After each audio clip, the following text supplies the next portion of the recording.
それは衝撃的な場面だった。両親を事故で亡くし、山奥で一人暮らす祖母に引き取られ半年。龍一、動物でも植物でも生き物を食べるということは命をいただくということなんだよ。5歳だった僕の目の前で、祖母は卵を産めなくなった鶏の首を切り、吊るして血抜きをし、羽をむしり、丁寧にさばき、内臓を取り分け、その夜の夕食に供した。だから一生懸命無駄なく粗末にすることなくきれいに食べなくちゃいけない。美味しく食べなくちゃいけない。それが食べて生きてゆくものの礼儀というものなんだよ。子供ながらに命というものに敏感になってた僕は、深くうなずいて、その夜の食事を黙々と食べ尽くした。あれからもう23年。なんか評判ほどの料理じゃないわね、この店。ありきたりの味だし、鮮度もちょっといまいち。そういえばこの前、会社の友達が合コンで知り合った医者の息子がいるんだけど、やっぱ勝ち組って生活レベル違うみたいね。毎日ゴージャスで当たり前みたいな。龍一、ねえ聞いてるの龍一。うん。ごめんリーコ、聞いてるよ。龍一の悪い癖よね。食事の時黙り込んで早食いする癖。もっと会話とか人との時間を楽しむのが食事のマナーよ。ワインもついでよ。龍一って見た目はほんとイケてるのに、大学の時学食で食べてる姿見た時はびっくりしたわ。あまりのがっつきに周りの女の子引いてたもん。でも私の教育の甲斐あってそこらの男とは段違いの一級品になったし、会社も一流上場企業。そのくせさえ目をつぶれば自慢の恋人よ龍一は。私の前では許してあげるけど、外ではちゃんとその外見通り振る舞ってよね。ねえねえ、あの人かっこいい。芸能人かな。知るかよ。うん、気をつけるよ。祖母との山奥での暮らしから10年後。15歳の時に僕はこの都会の町に降りてきた。龍一、君が龍一くんか。弟の小一に生き写しだ。すまなかったな。今まで放っといて。これからは私たちが君の親代わりになるからな。祖母が80歳と高齢になり、将来のためにと死んだ父の兄だった叔父夫婦が引き取ってくれたのだ。私たちには子供ができなくてね。君のことはずっと気になってはいたんだが、引き取るのを私の親がきつく反対をしたものだから。叔父の話によると、厳格な家庭の次男に生まれた父は、一家でただ一人自由奔放な性格で両親に煙たがられ、20歳の時に水商売をしていた19も年上の母と勝手に結婚をし、感動されたらしい。子供の時から物おじせず、人懐っこい性格で、誰もが惹かれる外見を持ってて、兄の私の目から見ても弟は羨ましいくらい魅力的なやつだったよ。ああいうのをオーラがあると言うんだろうな。堅物だった父は苦々しい顔をしてたが、内心はどうだったか。親の言うままおとなしく大学に行き、固い公務員になった私より逆らって高卒で働き始め、自由に駆け回る弟の方が気をもむ分可愛かったかもしれないな。龍一くん、あいつの息子の君には、あいつが十分生きられなかった分、自由にのびのび好きに生きてほしいと思ってるんだよ。死んだ私の両親も、今はきっとそう思っているはずだ。叔父夫婦は穏やかで優しく、その言葉通り、ことあるごとに僕の意志を尊重して育ててくれた。龍一くんは見た目は弟そっくりだが、中身は随分違うな。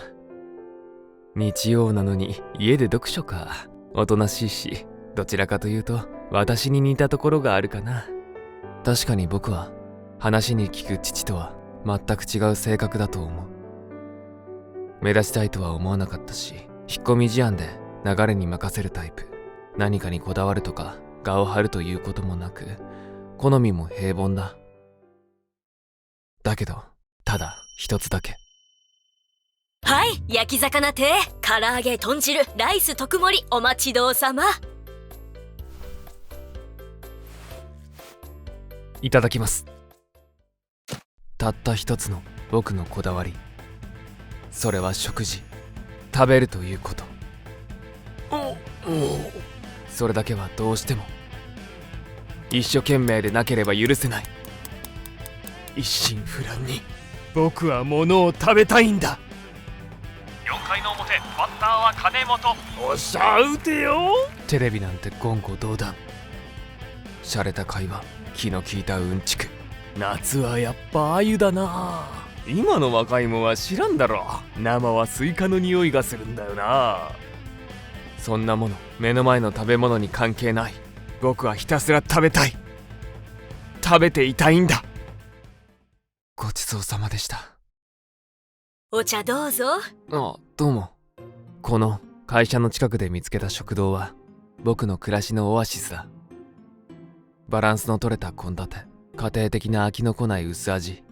会社勤めで夜の自炊が難しい僕には本当にありがたいエネルギー補給場所だ。カズちゃん、干物何かない？あるよ。アジを昨日ちょうど干したとこ。俺、どぼ漬けナスとみょうが。それになんだか。お会計1200円になります。ありがとうございました。懐かしい匂いさえもする。いやー、今日もすげえ勢いだったな、あのイケメンリーマン風。初めて見た時は俺ぶっ飛んだよ。あの外見であの危機迫る食いっぷり、別の意味で近寄りがたいよな。この店にあいつ来始めてもう何年になる、カズちゃん？そうね、今年で7年かな。毎日来るんだろ？ほとんどね。雨の日も風の日も？そう、台風で店休もうかって思った日も一人だけ食べに来たわ。どういうやつなんだろうな。何か喋ったことないのか？ないわね。聞いてみろよ。興味あるだろ、カズちゃんも。もしかしたらあの彼氏、カズちゃんに惚れて通ってんのかもしんないぜ。なわけないじゃない、あんなかっこいい若い子が。私なんてもう40よ。しかもこんな住人並みの器量でバツイチの子持ち。普通でも相手にしてくれる男いないのに、なんであんなドラマの主人公みたいなイケメンが。こっちは脈ありとかなんとか言って、あいつが来た時カズちゃん嬉しそうだぜ。そりゃ目の保養になるもん。あんたたちみたいなかぼちゃやじゃがいもばっか見てるより、たまにはバラの花一輪眺めたくなるのが女ってもんよ。はい、アジ干物お待ち。ほんと住む世界が違うって感じよね、ああいう人は。何にしてもあんないっぱい美味しそうに食べてくれるお客さん、下手に構ってこなくなったら大損害よ。あんたたちも余計なこと言わないでよね。お、うま。うまいわこの味。初夏はアジも旬だね。俺もくれ、俺も。ちょっと聞いてんの？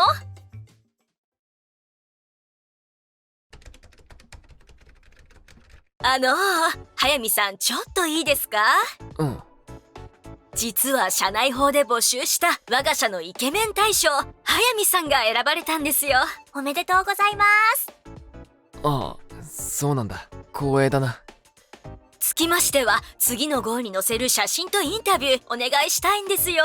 リラックスしたとこ撮りたいので、この際みんなで食事会でもしませんか？うん、いいよ。約束。食事会、その晩はろくに食べられないってことだな。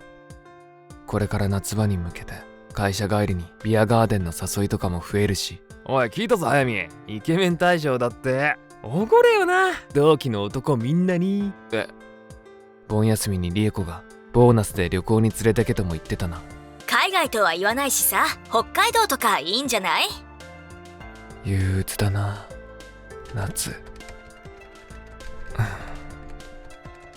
この町に来てから夏はずっと窓の外にある。外で遊び回るような特別活発な子供ではなかったけど、祖母と住んでた山では暮らしの中に季節があった気がする。龍一、一休みするか。川にスイカ冷やしとるから取っといで。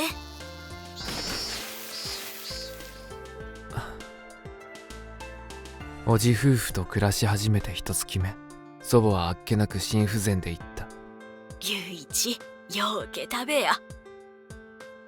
年金暮らしの祖母と二人きりの生活は格別幸せとも不自由とも思わなかったけれど、おじたちとの暮らしは驚くほど贅沢に思え、初めは嬉しかったが、すぐにそれも慣れた。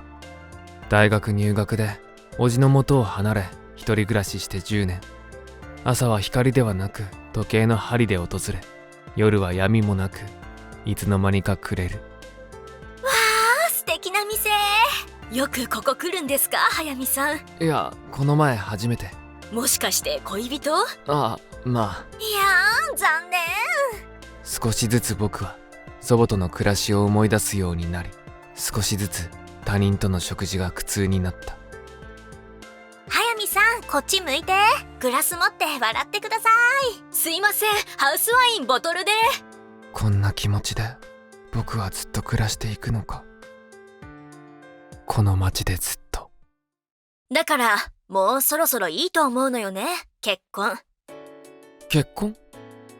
そうよ、龍一も28、私も26だし、付き合って6年ならもういい頃でしょ。会社勤めも4年して飽きちゃったし、出世とかキャリアとか興味ないしね。ここらで専業主婦になって龍一の面倒を見るのもいいかなって。僕の面倒？子供も若いうちに産んだ方が後が楽じゃない。結婚ということは、毎日僕は理恵子と顔を突き合わせて暮らすのか。ホテルは目星つけてんのよ。辞めるのはやっぱ冬のボーナスガツッともらってからよね。としたら式は来春？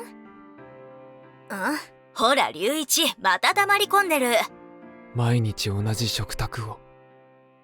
会話、二人の時間を楽しまなきゃ。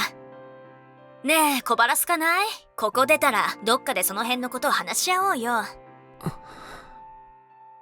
僕は楽しくない。僕は楽しくないんだ、理恵子と二人の時間は。だから結婚はしたくない。僕は誰とも結婚はしたくない。女ができたのね。いや、そうじゃない。そんな相手はいないよ。嘘。じゃあどうして？私との時間が楽しくないってどういうこと？私が何か悪いことした？いや、理恵子は何も悪くない。私龍一と付き合い始めた頃と変わった？変わってないよ。変わったのは僕の方かも。そうね、龍一は変わったわよ。大学時代初めて会った頃の龍一は素材はいけてたけど、はっきり言ってやぼったかった。周りの女子はほとんど目に留めなかったけど、私は磨けばいけるって思って頑張って龍一を変えてきたつもりよ。あなたの就職先をピックアップしてリサーチしたのも私よね。面接のマナー、服装とかのコーディネート、他人とのコミュニケーションが苦手なあなたに当たり障りのない会話の仕方も教えてきたわ。今のあなたがいるのは誰のおかげだと思ってるの？私よ。私がいなかったらあなたなんかやぼったいまま秋葉系男になってたかもしれないのよ。それに私言わなかったけど、何人かの人に付き合いを申し込まれたこともあるわ。みんな龍一に負けないくらい素敵でステータスもある人たちだったわ。でも私には龍一がいたし、龍一との将来夢見てみんな断ったのに。ひどいわよ、今さら。詐欺よ、こんなの。私もう26よ。返してよ、私の人生。返して。理恵子の人生。彼女は美人で明るく勝ち気で、大学の時はいつも取り巻きに囲まれてて。速水先輩、隣で食べてもいい？先輩さ、シャツの裾ジーンズに入れない方がいいよ。やっぱ長いの似合う。パーマも当てよう。色も軽くして。そんな彼女がなぜ僕に構うのか、それが不思議で。ごめん。結婚するよ。理恵子と結婚する。本当に？うん。嘘じゃない？嘘じゃないよ。私との時間楽しくないって言ったのは嘘よね？うん。気の迷いだった。どうして僕は死んだ父親に似なかったんだろう。そうか、龍一、結婚するのか。おめでとう。弟たちやおばあちゃんもきっと喜んでるよ。ええ、おじさん、ありがとうございます。自由に好きなように生きるなんて僕にはとてもできない芸当だ。おじさんとおばさんには本当にお世話になりっぱなしで、たかが食べること一つ僕は自分の意志を貫けない。龍一くん、もうちょっとゆっくり食べた方がいいんじゃない？そうだな龍一、それじゃあ消化に良くないぞ。周りの顔色を伺って自分の場所を探してビクビクして。いい子なんだけど、お年寄りに育てられたせいかしつけがちょっとね。人並みの生活を送るのが精一杯の人間なんだ僕は。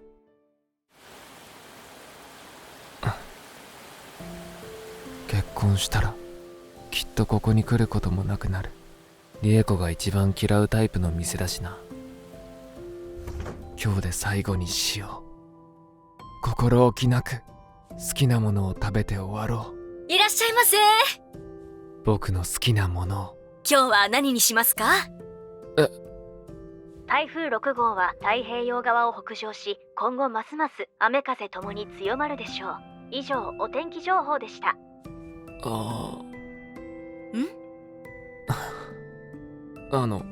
い？すみません。何でもいいので適当に。あ、適当に？定食でいいの？はい。お腹空いてる？ええ。はいはい、わかりました。本当に情けないな。こんな時にも自分の意志がないんだな僕は。理恵子の言う通りだ。彼女と結婚するのが僕みたいな男には一番いい選択なんだ。はい、お待ちどう。特製カズちゃん全盛り定食、豚汁付きライス特盛全盛り？り。うちの自慢のおかず全部盛っちゃった。お客さんどれも美味しそうに食べてくれるし、いっぺんやってみたかったのよね。食べきれなかったら包むし、料金はいつもと一緒、1200円です。ごめん、こういうのいまいちだった？いえ、いただきます。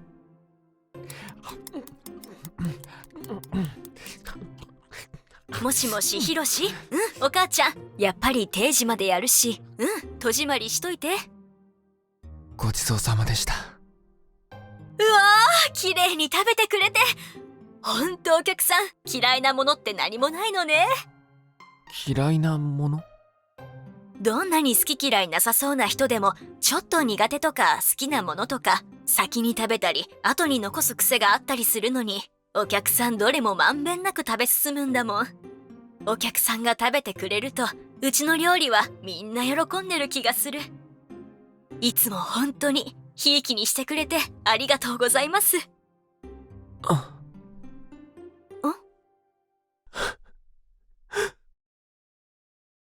お客さん？どうしたの？どこか痛いの？もしかしてお腹？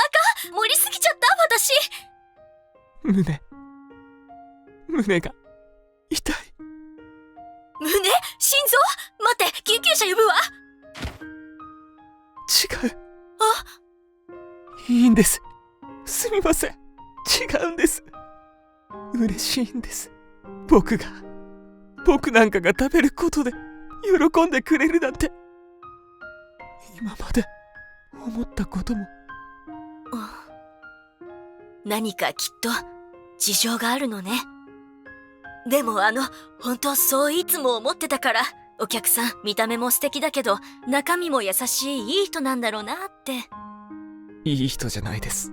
僕は人に迷惑ばかりかけて何の役にも立たない。迷惑って別に暴力振るうとか人を陥れようとかするわけじゃないでしょ。あなたみたいな人が。暴力？人に迷惑かけるっていうのはね、自分の思い通りに人を動かそうとする人間よ。将棋とかの駒みたいに。言っちゃなんだけど、私の別れた亭主がそんなタイプだったわ。一見男気がありそうだけど、自分の考えが一番正しいって思い込んで、通らなきゃ力ずくで押し通そうってするやつ。私、父親のいない家庭で育ったから、男は引っ張ってくれる人が一番だって思ってたけど、結婚生活で目が覚めたわ。男でも女でも柔軟で周りへの優しさがある人がいいんだって。ほんと、言葉でも行為でも暴力は自己中の子供の証拠よね。大丈夫。あなたは絶対優しい上等な人だわ。迷惑なんか誰にもかけてない。いるだけで嬉しいって思ってる人もいるのよ。少なくともここに一人ね。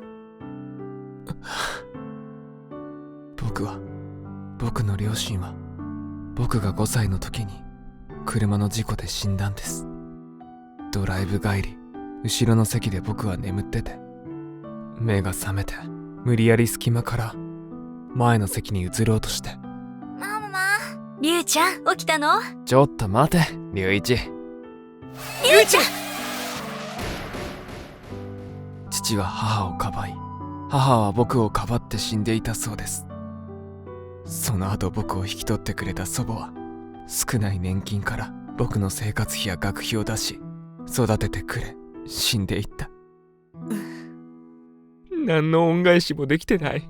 僕はただのうのうと生きてるだけの気がする。それが恩返しじゃない。ちゃんと食べてちゃんと生きてる。それがご両親やおばあさんがあなたに望んだ一番のことよ。かけがえのない相手にはね、ただ愛だけを与えたくなるの。自分が子供を産んだ時、それがよくわかった。何も望むことなんてなかったもの。ただ成長してくれることだけが嬉しかったもの。今はその子も中学生になって生意気盛りだからこんちくしょうって思う時もあるけど、でもその気持ちだけは決して忘れない。迷惑とか引け目なんて感じることないのよ。堂々と生きていればいいのよ。自分は愛されて生まれてきたんだ。愛されてここまで生きてきたんだって。あなたが自分の人生に誇りを持つことがきっとご両親たちへの一番の恩返しなのよ。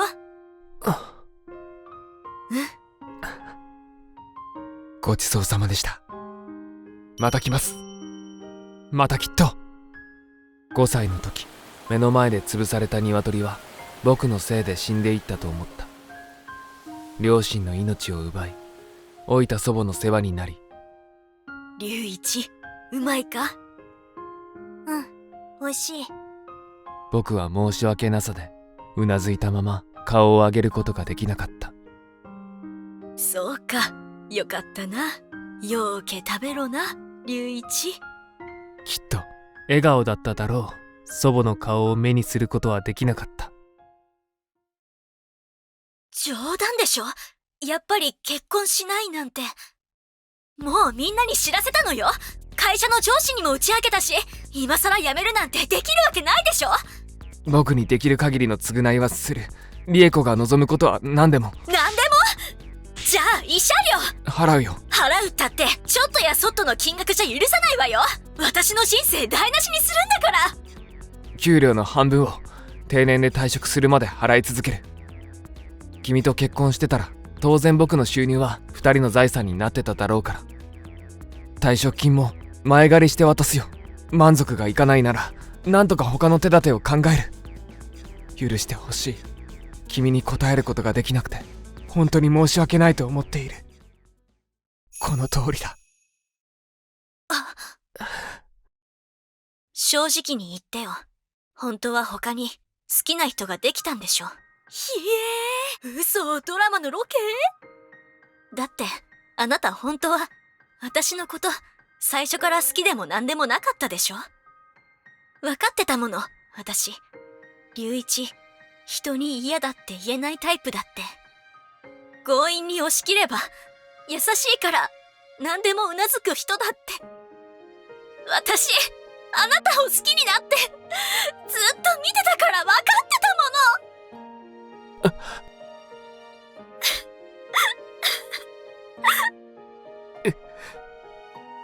ごめん、理恵子。自分でも気づいてなかったけど、理恵子より今は気になる女性は確かにいる。それがどういう感情なのかまだわからないけれど。慰謝料なんかいらないわよ。そんなものもらい続けてたらいつまで経っても引きずるだけだもの。冗談じゃないわ。幸せになるもの、私。龍一と同じくらい好きになれる人見つけるもの。今日の龍一、ムカつくけど今までで一番イケてる。あ、幸せなんて永遠に祈ってやんない。この感情が何なのかかわいそう。僕にはまだはっきりとはわからない。ただ半年前、あの夜僕はえ？クリスマスイブの予定？ちょうど休みだから朝寝して掃除して溜まった洗濯物片付けてまたゴロ寝して晩ご飯の買い物かな。この人の元を去りたくない衝動に駆られた。なに速水さんの会社の仕事の調査？ 40 代女性のイブの動向とか？私じゃ参考になんないんじゃない？あ、いや、カズちゃん、干物焼いて。はいよ20も離れた母に惹かれて結婚した父さん。兄ちゃん、カズちゃん鈍いからはっきり言わな。おいカズちゃん、イケメンがデート一丁やと。あ。僕はやっぱりあなたの息子ですね。